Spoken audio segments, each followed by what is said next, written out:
Hello, it's June the 2nd, our second day of digging in. I'm still here doing videos, these devotionals from the Riverside Garden, where, as you can see, after many months of digging and turning soil and planting, things are growing.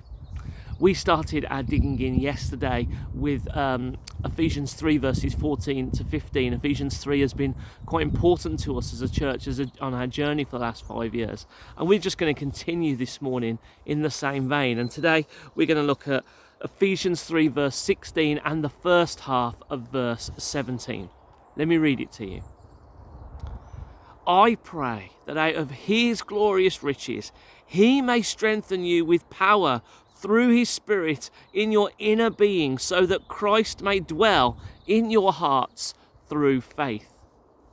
I love the fact that there's two halves to these verses. That actually first, there's this prayer that God will strengthen us, strengthen you, through the power of his Holy Spirit. How often are you crying out to God saying, God, I need your strength. Holy Spirit, fill me for your strength so I can do what you're asking me to do.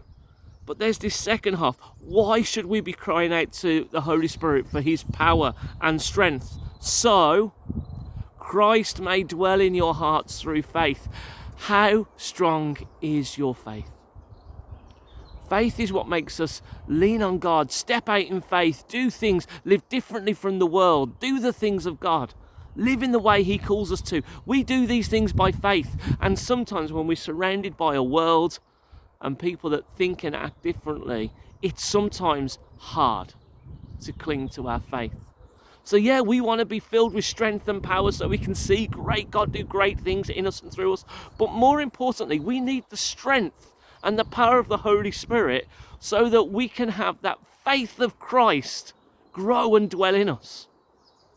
If we're not faithful first, if we're not growing in faith, do we really believe God will do what we're asking him to do?